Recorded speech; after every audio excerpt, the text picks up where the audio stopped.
ലിസിയോ രൂപതയുടെ വിശുദ്ധ പത്രോസിൻ്റെ നാമധേയത്തിലുള്ള കത്തീഡ്രൽ പള്ളിയുടെ മുൻഭാഗമാണിത്.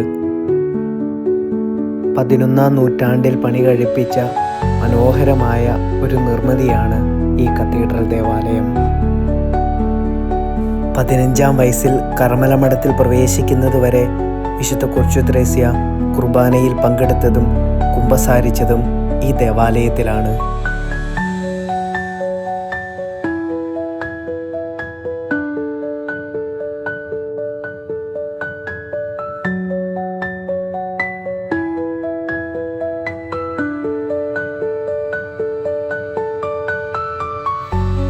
വിശുദ്ധ കൊച്ചുത്രേസ്യ കുമ്പസാരിച്ചിരുന്ന സ്ഥലമാണിത്. അതിൻ്റെ ഓർമ്മയ്ക്കായി കുമ്പസാരക്കൂട്ടിൽ വിശുദ്ധ കൊച്ചുത്രേസ്യയുടേതുപോലെ ഒരു രൂപം നമുക്ക് കാണാം.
വിശുദ്ധ കൊച്ചുത്രേസ്യായിക്ക് ആത്മീയ സുഹൃത്തുക്കളായി ഉണ്ടായിരുന്ന 2 പുരോഹിതരുടെ ചിത്രങ്ങൾ അവിടെ നമുക്ക് കാണാം.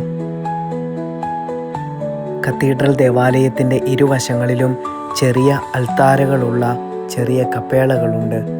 അവയിലൊന്നിൽ വിശുദ്ധ കൊച്ചുത്രേസ്യായുടെ തിരുശേഷിപ്പുള്ള ഒരു ചെറിയ അൾത്താരയാണ് ഇത്.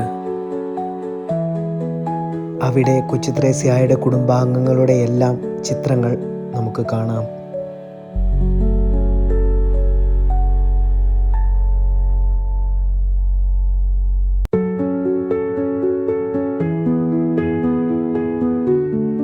വിശുദ്ധ കൊച്ചുത്രേസ്യായിക്ക് ഏറ്റവും ഇഷ്ടപ്പെട്ട വിശുദ്ധിയായിരുന്നു ജോവാൻ ഓഫ് ആർക്ക്. വിശുദ്ധ ജോവാൻ ഓഫ് ആർക്കിൻ്റെ ഒരു രൂപവും ഈ കത്തീഡ്രൽ ദേവാലയത്തിൽ നമുക്ക് കാണാം.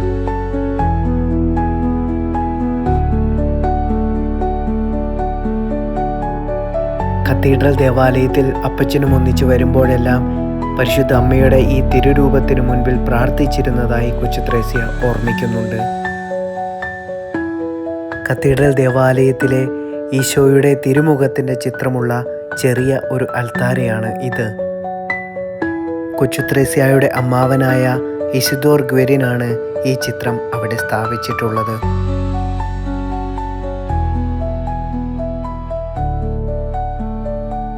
കുഞ്ഞായിരുന്നപ്പോൾ അപ്പച്ചനുമൊത്ത് കത്തീഡ്രൽ ദേവാലയത്തിൽ വന്ന് ദൈവവിശ്വാസത്തിൽ ആഴപ്പെടുകയും ദൈവസ്നേഹത്തിൻ്റെ പ്രകീർത്തനങ്ങൾ പഠിക്കുകയും ചെയ്തത് വിശുദ്ധ കൊച്ചുത്രേസ്യ അവളുടെ ആത്മകഥയിൽ പലപ്പോഴായി ഓർത്തെടുക്കുന്നുണ്ട്. ഈ കത്തീഡ്രൽ ദേവാലയം ഇവിടെ എത്തുന്ന സന്ദർശകർക്ക് ഇന്നും വിശുദ്ധ കൊച്ചുത്രേസ്യായുടെ ഓർമ്മകൾ പകർന്നു നൽകുന്നു.